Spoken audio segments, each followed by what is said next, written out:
O título é Farms Here, Forest There. Fazendas aqui, floresta lá.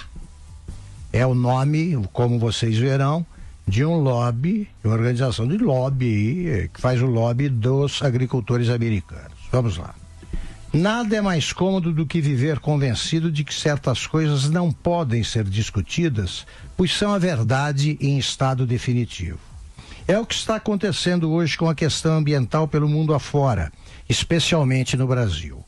Ficou decidido pela opinião pública internacional e nacional que o Brasil destrói cada vez mais as suas florestas por culpa da agropecuária, é claro. Terra que gera riqueza, rende imposto, é o inferno. Terra que não produz nada é o paraíso. Fim de conversa. Os fatos mostram o contrário. Mas e daí? Quanto menos fatos alguém tem a seu favor, mais fortes ficam as suas opiniões. Ninguém imagina, pelo que se vê e lê todos os dias, que a área de matas preservadas no Brasil é mais do que o dobro da média mundial.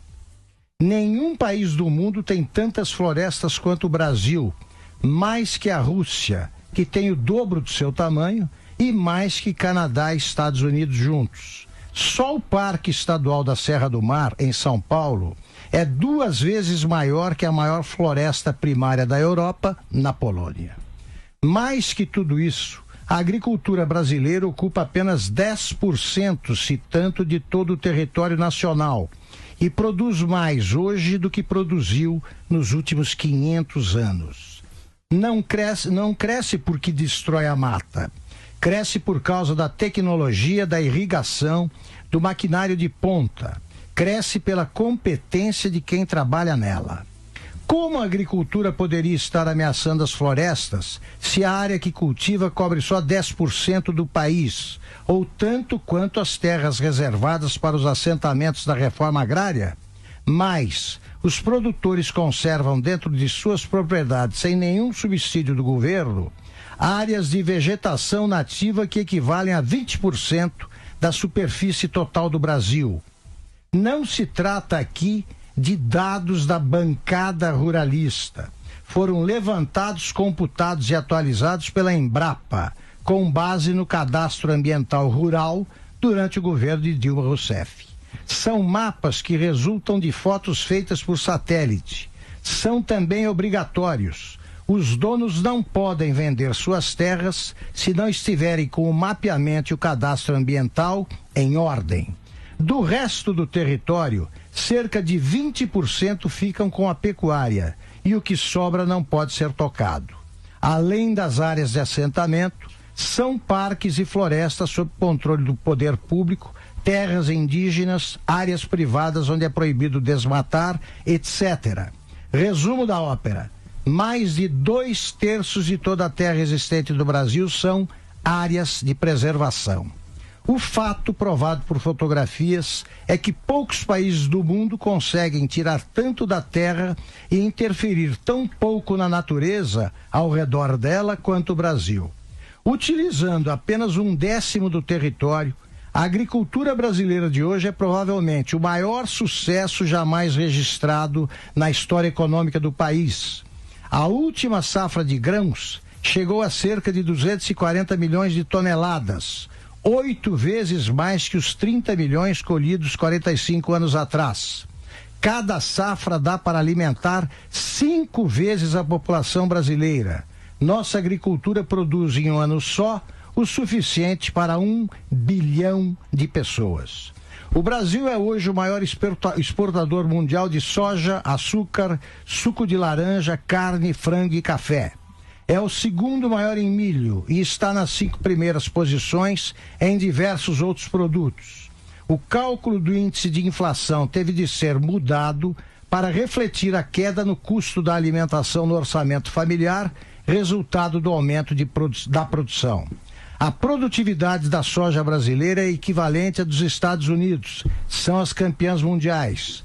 Mais de 60% dos cereais brasileiros, graças a máquinas modernas e a tecnologias de tratamento do solo, são cultivados atualmente pelo sistema de plantio direto, que reduz o uso de fertilizantes químicos, permite uma vasta economia no consumo de óleo diesel e resulta no contrário do que nos acusam dia e noite.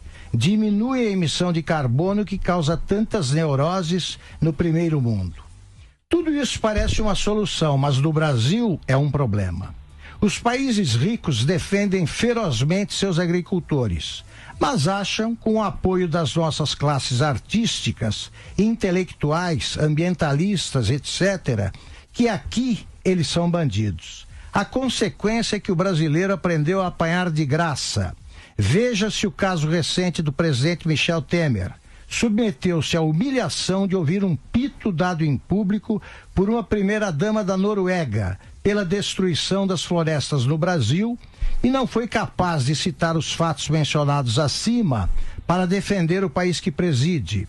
Não citou porque não sabia, como não sabem a primeira-ministra e a imensa maioria dos próprios brasileiros. Ninguém aí está interessado em informação. Em matéria de Amazônia, sustentabilidade e o mundo verde em geral, prefere-se acreditar em Gisele Bündchen ou alguma artista de novela que não saberia dizer a diferença entre o Rio Xingu e a Serra da Mantiqueira. É automático. Estrangeiro bateu no Brasil, nesse negócio de ecologia, só pode ter razão. Nada explica melhor esse estado de desordem mental do que a organização Farms Here, Forests There. Fazendas aqui, florestas lá. Atualmente um dos mais ativos e poderosos lobbies na defesa dos interesses da agricultura americana. Não tiveram nem a preocupação de adotar um nome menos agressivo e não parecem preocupados em dar alguma coerência à sua missão de defender fazendas aqui, florestas lá.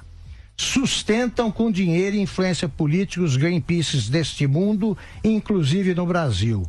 Seu objetivo é claro: a agropecuária deve ser atividade privativa dos países ricos, ou então dos mais miseráveis, que jamais lhes farão concorrência e devem ser estimulados a manter uma agricultura familiar ou de subsistência com 2 pés de mandioca e uma bananeira, como querem os bispos da CNBB e os inimigos do agronegócio. Fundões como o Brasil não têm direito a criar progresso na terra.